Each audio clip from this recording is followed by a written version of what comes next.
मैं आपसे एक सिंपल सा क्वेश्चन पूछना चाहता हूँ। इमेजिन करिए कल बजट का दिन है और हर कोई बोल रहा है कि कल बहुत ज़्यादा कुछ बड़ा मूव आने वाला है। कोई बोल रहे हैं कि मार्केट के अंदर कल 100 पॉइंट्स का निफ्टी के अंदर मूवमेंट आएगा। कोई ये भी बोल रहा है कि 300 पॉइंट्स का मूवमेंट आएगा। कोई बोल रहा है 700 पॉइंट्स का मूवमेंट आएगा। अभी तक कल का दिन आया नहीं है, बट ऑप्शंस के प्रीमियम ऑलरेडी एक्सपेंसिव हो गए हैं। ऐसा क्या हुआ ऑप्शंस के अंदर कि प्रीमियम्स इतने एक्सपेंसिव हो गए? आखिर मार्केट किस चीज़ को एस्टिमेट करने की कोशिश कर रहा है? आज के वीडियो के अंदर हम इसी चीज़ को प्रिसाइसली आंसर करने की कोशिश करेंगे। आज के वीडियो के बाद में आप ऑप्शन बाइंग या ऑप्शन सेलिंग को एक बिल्कुल नए पर्सपेक्टिव से देखेंगे। Hi everyone, my name is Ruchin और आप देख रहे हैं 6th episode of the series first principles of options trading.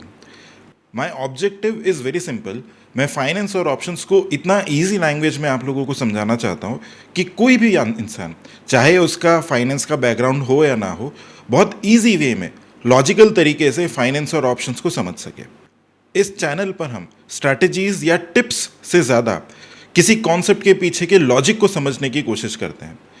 अगर आप भी मार्केट को प्रिडिक्शन से नहीं बल्कि लॉजिक के थ्रू समझना चाहते हैं तो इस चैनल को ज़रूर सब्सक्राइब करिए। चलिए शुरू करते हैं। अभी मार्केट को कुछ देर के लिए भूल जाते हैं। मान लीजिए कि कल आईपीएल का फाइनल मैच है और सभी लोग ये एक्सपेक्ट कर रहे हैं कि कल विराट कोहली बहुत अच्छे कुछ रन्स बनाएगा। कोई एक्सपर्ट्स ये प्रोजेक्ट कर रहे हैं कि विराट कोहली कल 100 क्रॉस करेगा, कोई बोल रहे हैं कि 50 क्रॉस करेगा, कोई बोल रहे हैं कि एंड के ओवर तक वो चलेगा। अभी तक सिर्फ एक्सपेक्टेशंस है। मैच अभी तक स्टार्ट भी नहीं हुआ। आईपीएल का दिन आता है, फाइनल डे आता है, मैच शुरू होता है और Virat Kohli apart from the expectation सिर्फ 28 रन्स बनाता है। प्रिडिक्शंस खत्म हो गई, रियलिटी शुरू हो गई। स्टॉक मार्केट भी कुछ इसी तरीके से काम करता है। ऑप्शंस की दुनिया में भी एक्चुअली दो अलग वर्ल्ड एग्जिस्ट करते हैं। एक ये कि लोगों ने क्या एक्सपेक्ट किया और दूसरा ये कि एक्चुअली में क्या हुआ।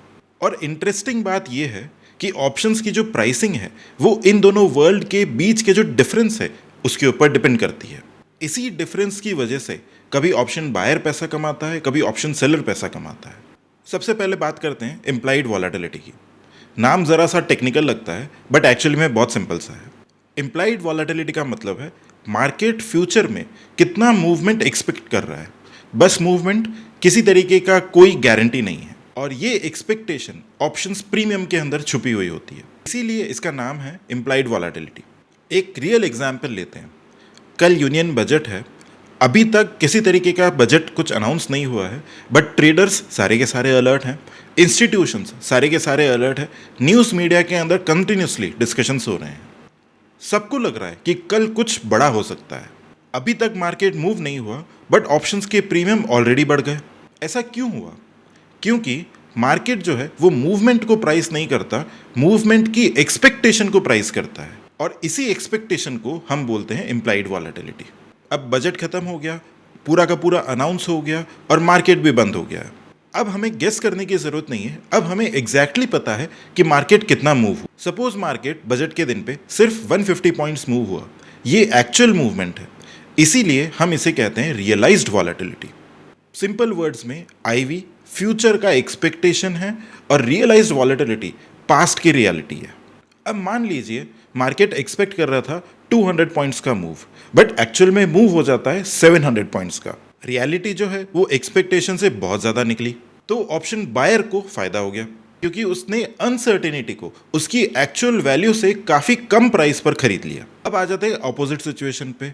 मान लीजिए मार्केट एक्सपेक्ट कर रहा था कि निफ्टी के अंदर 700 पॉइंट्स का मूव आएगा, बट एक्चुअली में मूवमेंट आया कुछ 200 पॉइंट्स का। लोगों ने अनसर्टेनिटी के लिए बहुत ज़्यादा पैसे दिए बट एक्चुअली में कोई अनसर्टेनिटी आई ही नहीं।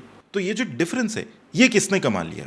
ऑप्शन सेलर ने। इसीलिए ऑप्शन सेलर को मार्केट फ्लैट रहना ज़रूरी नहीं है बट एक्सपेक्टेशन से कम मूव करना ज़रूरी है। अब एक इंश्योरेंस का एग्जाम्पल लेते हैं। मान लीजिए कोई एक एरिया है जहाँ पे फ्लड के आने के चांसेस बहुत ज़्यादा है, तो इंश्योरेंस कंपनी क्या करेगी? उस एरिया में जो इंश्योरेंस का प्रीमियम है उसको बढ़ा देगी। लेकिन अगर पूरे साल फ्लड आया ही नहीं तो वो जो इंश्योरेंस का प्रीमियम है वो कंपनी के पास ही रह जाता है। ऑप्शन सेलिंग भी काफ़ी हद तक इसी बिजनेस की तरीके से है। आप डायरेक्शन को सेल नहीं कर रहे हैं, आप अनसर्टेनिटी को सेल कर रहे हैं।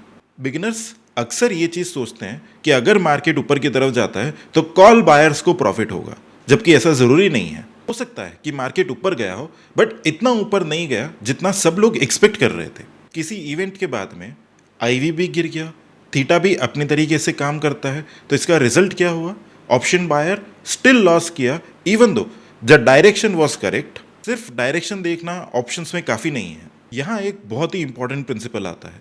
ऑप्शन बायर्स किसी डायरेक्शन को नहीं खरीद रहे, वो फ्यूचर की अनसर्टेनिटी को खरीद रहे हैं।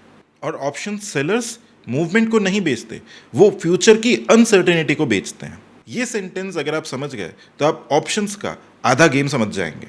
अब देखिए सीरीज जो हमने अभी स्टार्ट करी है वो कितना ब्यूटीफुली कनेक्ट होती है। ऑप्शंस प्रोबेबिलिटी को प्राइस करते हैं, प्रोबेबिलिटी एक्सपेक्टेड पे ऑफ को डिसाइड करती है, एक्सपेक्टेड पे ऑफ प्रीमियम्स को डिसाइड करते हैं, टाइम जो है वो अनसर्टेनिटी को रिड्यूस करता है, वोलेटिलिटी अनसर्टेनिटी को इंक्रीज करती है।